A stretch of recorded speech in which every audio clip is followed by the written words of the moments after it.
Welcome back to Suman TV. మనం last వీడియోలో అసలు ఇంగ్లీష్ ఎలా నేర్చుకోవాలి, అసలు ఏంటి ఇంపార్టెంటా కాదా, గోల్డెన్ రూల్ ఏంటో చూసాం కదా. ఇవాళ ఈ వీడియోలో బేసిక్ ఫ్రేజెస్ నేర్చుకుందాం. అసలు జస్ట్ జనరల్ ఫ్రేజెస్ మనం వాడేవి ఇవాళ ఈ వీడియోలో నేర్చుకుందాం.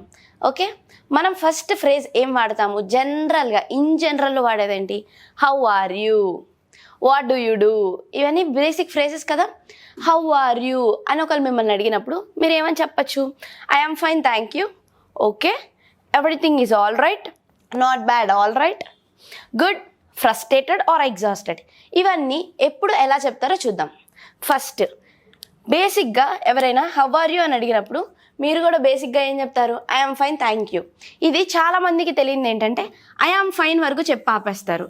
బట్ ఇన్ జనరల్లో మనం ఈ థ్యాంక్ యూ అనేది చెప్పాలి. ఎందుకు అంటే మనం మన రెస్పెక్ట్ని వాళ్ళకి చూపిస్తున్నాం. ఒకళ్ళు మన గురించి కన్సర్న్గా అడిగినప్పుడు మనం మన రెస్పెక్ట్ చూపించాలి కదా. సో ఈ థ్యాంక్ యూ అనేది మన వాళ్ళు చూపించిన కన్సర్న్కి మనం ఇచ్చే రెస్పెక్ట్. ఓకే, ఇక్కడ థ్యాంక్ యూ అనేది ఏంటి? వాళ్ళు చూపించిన కన్సర్న్కి మనం ఇచ్చే రెస్పెక్ట్. హౌ ఆర్ యూ అంటే I am fine, thank you. లేదు మనం ఇంత లెంతీగా చెప్పొద్దు అనుకున్నప్పుడు ఓకే, హౌ ఆర్ యూ అన్నప్పుడు లైక్ మనకి వాళ్ళతో కాన్వర్సేషన్ ఎక్కువ బిల్డ్ చేసుకోవాలని లేనప్పుడు హౌ ఆర్ యూ అన్నప్పుడు ఓకే అని చెప్పి ఆపేస్తాం. లేదా how are you, what do you do అంటే everything is all right. How are you అంటే ఎవ్రీథింగ్ ఈజ్ ఆల్ రైట్. ఇంకేం చెప్పవసరలా. మనం ఎట్లున్నామంటే సరే బాగానే ఉంది అని అంటాం కదా. ఎట్లున్నారు అంటే బాగానే ఉన్నాము అంటాం కదా. అలాగా everything is all right. Next good. How are you అన్నప్పుడు గుడ్ చెప్పినా పర్వాలేదు, గుడ్ అని చెప్పి ఆపేసినా బాగానే ఉంటుంది. నెక్స్ట్ సపోజ్ మీ డే బాగాలేదు, లైక్ మీరు బాగా కోపంగా ఉన్నారు, అట్లున్నప్పుడు లైక్ ఫ్రస్ట్రేట్ అయిపోయి ఉంటారు కదా జాబ్ నుంచి వచ్చి అట్లా అంతా. అప్పుడు మనం ఎవరైనా హౌ ఆర్ యూ అని అడిగినప్పుడు ఫ్రస్ట్రేటెడ్ ఆర్ ఎగ్జాస్టెడ్ అని చెప్పచ్చు. ఇప్పుడు ఎవరైనా వచ్చి మనం కోపంగా ఉన్నప్పుడు ఎట్లున్నావు అంటే నీకెందుకు అయ్యా అని అరుస్తాం కదా. సో అలాంటి సిచ్యువేషన్లో ఫ్రస్ట్రేటెడ్, ఎగ్జాస్టెడ్ అనే ఆన్సర్స్ మనం ఇవ్వచ్చు ఇంగ్లీష్లో అయితే. ఇప్పుడు ఇంకొక వే, లైక్ మనకి ఒక స్ట్రేంజర్ వచ్చి మనల్ని అడిగారు హౌ ఆర్ యూ అని. అప్పుడు మనం ఏం చెప్తాం? Not bad, all right. మనం వాళ్ళతో కాన్వర్సేషన్ కనుక బిల్డ్ చేసుకోవాలి అనుకున్నప్పుడు ఇట్లాంటి వర్డ్స్ వాడితే వాళ్ళతో మనకి కాన్వర్సేషన్ అనేది పెరుగుతుంది. అలా కాన్వర్సేషన్ పెరిగినప్పుడు ఏంటి, నేను మీకు చెప్పాను కాన్వర్సేషన్ బిల్డ్ చేసుకోవడం అనేది ఇంపార్టెంట్. ఒకరితో మనం కాన్వర్సేషన్ బిల్డ్ చేసుకోవాలి అని అంటే చిన్న చిన్న వర్డ్స్ లైక్ మన గురించి చెప్పడం, అవన్నీ మీకు ఆల్రెడీ లాస్ట్ వీడియోస్లో చెప్పున్నాను ఎందుకు కాన్వర్సేషన్ బిల్డ్ చేసుకోవాలి అని. సో మనం అలా స్ట్రేంజర్తో మాట్లాడి కాన్వర్సేషన్ బిల్డ్ చేసుకోవాలి అనుకున్నప్పుడు నాట్ బ్యాడ్, ఆల్ రైట్ అనే వర్డ్స్ అనేవి వాడచ్చు. ఇప్పుడు హౌ ఆర్ యూ అనే బేసిక్ ఫ్రేజెస్కి మీకు ఆన్సర్ దొరికింది కదా. నెక్స్ట్ బేసిక్ ఫ్రేజ్ ఏంటో చూద్దాం. Did you eat. బేసిక్గా అడుగుతారు కదా మనం ఎవరైనా కలుస్తున్నప్పుడు, బాగున్నారా, తిన్నారా, ఇవన్నీ మనం అడుగుతాం కదా. ఇంగ్లీష్లో కూడా అంతేనండి. బాగున్నారా, తిన్నారా, how are you, did you eat, have you had your lunch or dinner or breakfast, ఇవన్నీ బేసిక్ ఫ్రేజెస్ అనమాట. Did you eat, how are you అని అడిగిన తర్వాత డిడ్ యూ ఈట్ అనేది బేసిక్ జనరల్ అడుగుతాం కదా. మీకు కూడా తెలుసు, లైక్ అందరికీ తెలిసి ఉండిద్ది. కానీ ఎప్పుడు ఎలా వాడాలి, అసలు అవి వాడచ్చా లేదా, ఈ క్వశ్చన్స్ ఎక్కువ అరైజ్ అవ్వడం వల్ల మీరు వాడరు. సో ఇవన్నీ మీరు ఫస్ట్ అసలు మొహమాట పడద్దు. ఇంగ్లీష్ మాట్లాడేటప్పుడు మొహమాట పడితే ఇంగ్లీష్ రాదు. ఓకే, మీరు మొహమాట పడకుండా మీరు ఏమైతే అనుకుంటున్నారో అది చెప్పేశారనుకోండి. సో బర్డెన్ అనేది ఉండదు మీకు. ఆ బర్డెన్ లేకుండా మీరు మాట్లాడినప్పుడు ఏమవుతుందంటే నేర్చుకోవచ్చు ఎక్కువ. ఓకే, ఎవరి దగ్గర నేర్చుకున్నాం అనేది ఇంపార్టెంట్ కాదు, ఎవరి దగ్గర నుంచి అయినా నేర్చుకోవచ్చు. బట్ నేర్చుకోవడం is important. Okay, did you eat అనేదానికి have you had your lunch, dinner, breakfast specify చేయాలనుకున్నప్పుడు ఇలా వాడచ్చు. లేదు జనరల్గా అడగచ్చు అంటే డిడ్ యూ ఈట్. దానికి మన ఆన్సర్ ఏమై ఉండొచ్చు? Yes I had my lunch, yes I had my breakfast, yes I had my dinner. అట్లా మన వేలో మనం చెప్పచ్చు ఆన్సర్ అనేది. ఇది అనేది ఏంటి? డిడ్ యూ ఈట్ అనేది బేసిక్ ఫ్రేజా కాదా? రైట్, ఇవి రెండు బేసిక్ ఫ్రేజెస్. నెక్స్ట్ వచ్చే బేసిక్ ఫ్రేజ్ ఏమై ఉంటుంది?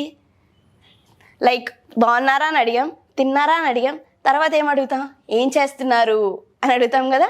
అదే మన నెక్స్ట్ బేసిక్ ఫ్రేజ్. అదే చూద్దాం ఇప్పుడు. వాట్ ఆర్ యూ డూయింగ్, నీకు చెప్పాను కదా, ఎలా ఉన్నారు, తిన్నారా లేదా, ఏం చేస్తున్నారు, ఇదే కదా మనకు ఉండే రొటీన్ తెలుగు క్వశ్చన్స్.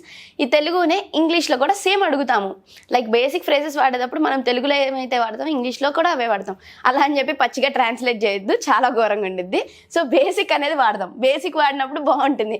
అదే మనం తెలుగులో యాజ్ ఇట్ ఈస్ ట్రాన్స్లేట్ చేసామనుకోండి చాలా బాగోదు. సో ఇప్పుడు బేసిక్ ఫ్రేజెస్ ఎట్లనో చూద్దాం. థర్డ్ది వాట్ ఆర్ యూ డూయింగ్.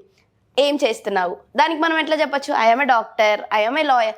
అంటే ఈ క్వశ్చన్ అనేది 2 విధాలుగా తీసుకోవచ్చు. మీరు ప్రెజెంట్ అంటే ఇప్పుడు ఏం చేస్తున్నారు అన్న మీనింగ్ వస్తుంది, లేదా మీ ఆక్యుపేషన్ ఏంటి అన్న మీనింగ్ కూడా వస్తుంది. 2 విధాలుగా ఉంటుంది. అంటే మనం ఆ సిచ్యువేషన్ని బట్టి ఆన్సర్ అనేది చెప్పాలి. సపోజ్ ఇప్పుడు వాళ్ళకి ఆల్రెడీ మన ఆక్యుపేషన్ ఏంటో తెలుసు, అంటే వాళ్ళు మనకు క్లోజ్ ఫ్రెండ్ అయి ఉండొచ్చు. అలాంటప్పుడు వాట్ ఆర్ యూ డూయింగ్ అంటే ఐఎమ్ ప్లేయింగ్ గేమ్స్ అట్లా చెప్పామనుకో వాళ్ళకి అర్థమవుతుంది. అదే వాళ్ళు ఎవరో మనకు తెలీదు, సమ్ స్ట్రేంజర్ అనుకోండి, వాట్ ఆర్ యూ డూయింగ్ అంటే అప్పుడు మన ప్రొఫెషన్ అనేది మనం బయట పెట్టాలి. అర్థమైంది కదా? ఎప్పుడు ప్రొఫెషన్ వాడాలి, ఎప్పుడు మనం ఏం చేస్తున్నామో చెప్పాలంటే మనకి తెలిసిన వాళ్ళ దగ్గర మనం ఏం చేస్తున్నాం ప్రెజెంట్ అనేది చెప్పాలి. అదే మనకి తెలియని వాళ్ళు లైక్ స్ట్రేంజర్స్ అయితే మన ఆక్యుపేషన్ ఏంటో రిప్రజెంట్ చేసుకోవాలి. ఓకే, నెక్స్ట్ క్వశ్చన్, అసలు మనం ఏం చేస్తున్నావు, తిన్నావా లేదా, ఇవన్నీ అడిగిన తర్వాత ఏంటి, ఎట్లా నడుస్తుంది రా జీవితం అని అడుగుతారు కదా. సో అదే క్వశ్చన్ ఇది. హౌ ఈజ్ ఇట్ గోయింగ్, ఎట్లుంది మన లైఫ్లో మన ప్రోగ్రెస్ ఎట్లుంది. దీన్ని ఇలా కూడా రాయొచ్చు, హౌ ఈజ్ ఇట్, ఇట్లా అయినా రాయొచ్చు, హౌజ్ ఇట్ దాన్ని అట్లా అంటాం, how's it. Okay, how is it going, ఎట్లా నడుస్తుంది. మనం జనరల్గా ఆన్సర్ చేయొచ్చు, హౌ ఈజ్ ఇట్ గోయింగ్ అంటే yeah it's fine, it's good, it's pretty good.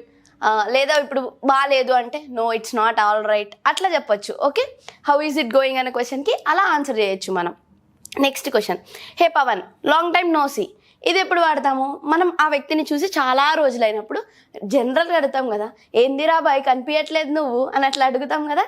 Same అట్లాగే, hey Pavan long time no see, where have you been, ఎక్కడికి వెళ్ళిపోయావు అని మనం తెలుగులో అడుగుతాం కదా.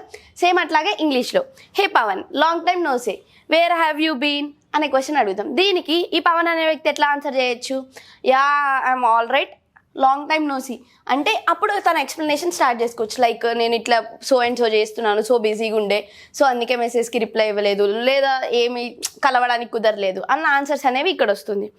ఓకే, ఇవి బేసిక్ ఫ్రేజెస్. నెక్స్ట్ ఇంకో బేసిక్ ఫ్రేజ్ ఏంటో చూద్దామా. నెక్స్ట్ బేసిక్ ఫ్రేజ్ ఏంటి, what have you been up to. అంటే ఎక్కడ ఏం నడుస్తుంది అన్న డైలీ లైఫ్ క్వశ్చన్ అడుగుతాం కదా, అలాంటి క్వశ్చన్ ఇది అనమాట. What have you been up to. ఈ క్వశ్చన్కి ఎట్లా ఆన్సర్ చేయొచ్చు అనేది నేను చెప్తాను ఇప్పుడు. What have you been up to అంటే yeah I'm good, it's pretty good, it's going well, ఇలాంటి ఆన్సర్స్ అనేది దీనికి ఇవ్వచ్చు. What have you been up to అంటే, లేదా సపోజ్ ఇప్పుడు మీరు ఏదైనా ప్రోగ్రెస్ అంటే లైక్ జాబ్ చేస్తున్నారు, జాబ్లో మీ బాస్ వచ్చి మిమ్మల్ని అడిగారు what have you been up to అని, అప్పుడు మీ ప్రోగ్రెస్ అనేది చెప్పాలి. అంటే సో అండ్ సో వర్క్ చేశాను నేను, ఇక్కడ వరకు అయ్యింది, ఇక్కడ వరకు చేశాను అనేది ఈ క్వశ్చన్కి ఆన్సర్ చెప్పచ్చు. నెక్స్ట్ లాస్ట్ మనం అంటే లాస్ట్ అని కాదు, జస్ట్ నేను చెప్పే ఫ్రేజెస్లో ఇదే లాస్ట్ ఫ్రేజ్. ఏమంటే how do you know that, ఏమని క్వశ్చన్ ఫ్రేజెస్. ఇప్పుడు దాకా నేను చెప్పినవన్నీ క్వశ్చన్ ఫ్రేజెసే కదా. నెక్స్ట్ ఫ్రేజెస్ కూడా చూద్దాము, బట్ క్వశ్చన్ ఫ్రేజెస్ అయితే నేను ఇక్కడ వరకు చెప్తున్నాను. How do you know that ఇది ఎప్పుడు అడుగుతామంటే ఎవరికైనా మన గురించి తెలిసిపోయినప్పుడు, లేదా లైక్ మన సీక్రెట్ తెలిసిపోయినప్పుడు, అట్లా తెలిసిపోయినప్పుడు ఏమని అడుగుతాం, how do you know that. లేదా ఏదైనా విషయం మన గురించి అనే కాదు, జనరల్గా ఏమన్నా విషయం తెలిసినప్పుడు నీకెలా తెలిసింది అనే క్వశ్చన్ వస్తుంది కదా, ఆ ఫ్రేజే ఇదనమాట.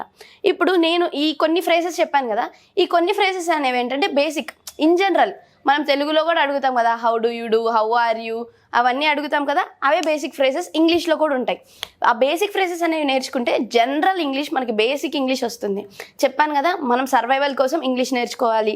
లైక్ మనకు వద్దు అంత డీప్ ఇంగ్లీష్, టెన్సెస్ వద్దు, పార్ట్స్ ఆఫ్ స్పీచ్ ఇవేమీ వద్దు అనుకున్నప్పుడు ఈ బేసిక్ ఫ్రేజెస్ నేర్చుకుంటే ఏంటంటే you can travel anywhere, you can survive anywhere. ఇందాక క్వశ్చనింగ్ ఫ్రేజెస్ చూసాం కదా, ఇప్పుడు క్వశ్చనింగ్ ఫ్రేజెస్ కాకుండా జస్ట్ నార్మల్ ఫ్రేజెస్ అంటే థ్యాంక్ యూ, సారీ, ఇలాంటి ఫ్రేజెస్ ఉంటాయి కదా, అలాంటి ఫ్రేజెస్ ఎలా వాడాలో చూద్దాం. థ్యాంక్ యూ, ఇప్పుడు థ్యాంక్ యూ ఎక్కడ వాడాలో మీకు జనరల్గా ఐడియా ఉంటుంది కదా, సారీ ఎక్కడ వాడాలో ఐడియా ఉంటుంది కదా.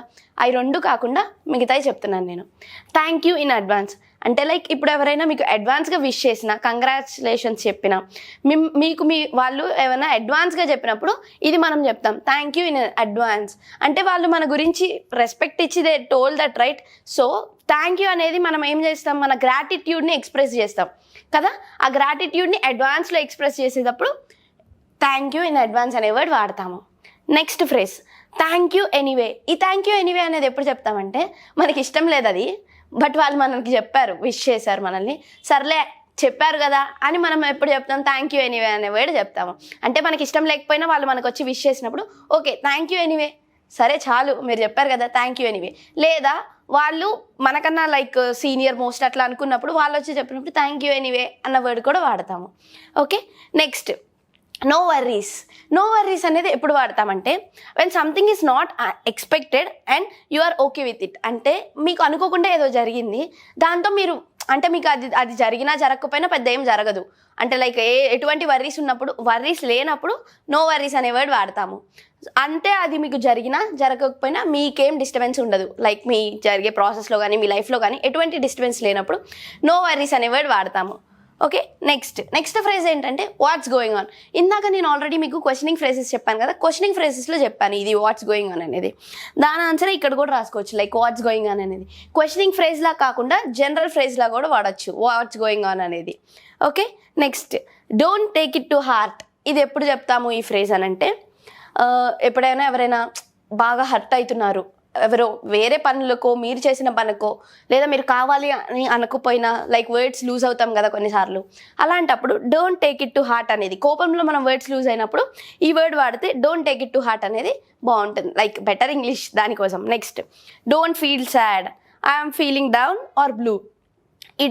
ఇప్పుడు ఇవి డోంట్ ఫీల్ సాడ్ ఇవన్నీ ఎప్పుడు వాడతాము, లైక్ మనం సాడ్గా ఉన్నప్పుడు డోంట్ ఫీల్ సాడ్. వేరే వాళ్ళు సాడ్గా ఉన్నారు, అప్పుడు మీరు కొత్త ఫ్రేజ్ వాడాలి అనుకుంటే డోంట్ ఫీల్ సాడ్ అనే ఫ్రేజ్ వాడారనుకోండి, ఎఫెక్టివ్గా ఉంటుంది. నెక్స్ట్ ఇప్పుడు మీ గురించి మీరే సాడ్గా ఉన్నారని చెప్పాలనుకున్నప్పుడు ఐఎమ్ ఫీలింగ్ డౌన్, లేదా ఐఎమ్ ఫీలింగ్ బ్లూ అని కూడా వాడచ్చు. ఓకే, బ్లూ అనేది కలరే కాదు, లైక్ మన ఎక్స్ప్రెషన్ని కూడా ఇండికేట్ చేస్తుంది. Don't feel sad, I'm feeling down, I'm feeling blue అని కూడా వాడచ్చు. ఓకే, నెక్స్ట్ మనం ఎక్స్ప్రెషన్స్తో ఎలా చూడాలో ఒక్కసారి చూద్దాం. ఓకే, ఎమోషన్స్ని ఎక్స్ప్రెస్ చేయడానికి అని చెప్పాను కదా, హ్యాపీనెస్, సాడ్నెస్ మనకు తెలిసిన బేసిక్ ఎమోషన్స్ అవే కదా, హ్యాపీనెస్, సాడ్నెస్ వచ్చినప్పుడు ఎలాంటి ఫ్రేజెస్ వాడాలో చూద్దాం. I am on the top of the world అనేది ఒక మీ హ్యాపీనెస్ని ఎక్స్ప్రెస్ చేస్తున్నాం కదా, ఇక్కడ నేను అందరికన్నా ముందున్నాను అన్న థాట్ ఏంటి, ఇక్కడ మీ హ్యాపీనెస్ అనేది ఎక్స్ప్రెస్ చేస్తున్నాం. మనం చెప్పే సెంటెన్స్లోనే మన హ్యాపీనెస్, సాడ్నెస్ అనేది డిసైడ్ అవుతుంది. ఇప్పుడు ఇక్కడ చూసినట్లయితే సాడ్కి ఐ ఆమ్ సో ఫ్యూరియస్, ఇక్కడ ఎక్స్ప్రెషన్తో చెప్పినట్లయితే మీ ఫ్రేజ్ ఎఫెక్టివ్గా ఉంటుంది. మీరు చెప్పే సెంటెన్స్ ఎక్స్ప్రెషన్తో, హ్యాపీనెస్ ఉన్నప్పుడు ఆటోమేటిక్గా ఎగ్జైట్ అవుతాం కదా, ఆ ఎగ్జైట్మెంట్తో చెప్తే ఏమవుతుంది, పక్కన వాళ్ళకి అర్థమవుతుంది, రైట్, మనం హ్యాపీగా ఉన్నామని. అలాగే సాడ్గా ఉన్నప్పుడు కూడా ఎక్స్ప్రెస్ చేస్తాం కదా, అలా ఎక్స్ప్రెస్ చేసే ఫ్రేజెస్ హ్యాపీనెస్, సాడ్నెస్కి ఇలాంటివి కొన్ని వాడుకోవచ్చు. I am on the top of the world, I am high on life, హ్యాపీనెస్కి ఇలాంటి వర్డ్స్ వాడుకోవచ్చు. అదే సాడ్నెస్కి అయితే I am so furious, I have never been so mad in life, I am so sad, I could scream right now. ఇలాంటి words వాడితే సాడ్నెస్ని indicate చేస్తున్నట్టు అవుతుంది. ఎమోషన్స్ అనేవి ఎప్పుడైనా ఎక్స్ప్రెస్ చేసేటప్పుడు మనం ఎక్స్ప్రెసివ్గా ఎక్స్ప్రెస్ చేస్తే మన ఎమోషన్ అనేది కరెక్ట్గా సెట్ అవుతుంది. ఓకే, ఇవి ఫ్రేజెస్, బేసిక్ ఫ్రేజెస్. ఈ వీడియోలో మనం క్వశ్చనింగ్ ఫ్రేజెస్ చూసాం కదా, జనరల్ ఫ్రేజెస్ చూసాం కదా. ఈ ఫ్రేజెస్ ఏంటంటే లైక్ మనం ఎక్కడికైనా ట్రావెల్ చేయాలి అనుకున్నప్పుడు, సర్వైవ్ అవ్వాలి అన్నప్పుడు, థ్యాంక్ యూ, సారీ, అవన్నీ బేసిక్ ఫ్రేజెస్ కదా. అలాంటి బేసిక్ ఫ్రేజెస్ అంటే ఇప్పుడు మనం ఎక్కడికైనా ట్రావెల్ చేసినప్పుడు మనకి ఏం తెలియదు వాళ్ళ గురించి, లైక్ స్ట్రేంజర్స్, ఆ స్ట్రేంజర్స్ దగ్గర ఎలాంటి బేసిక్ ఫ్రేజెస్ వాడాలి అనేది క్వశ్చనింగ్ ఫ్రేజెస్లో నేర్చుకున్నాం, రైట్. అలాగే నార్మల్ ఫ్రేజెస్లో కూడా ఎప్పుడు ఎలా వాడాలి అనేది చూసాం కదా. ఇది ఇవాళ వీడియోలో ఫ్రేజెస్. Thank you.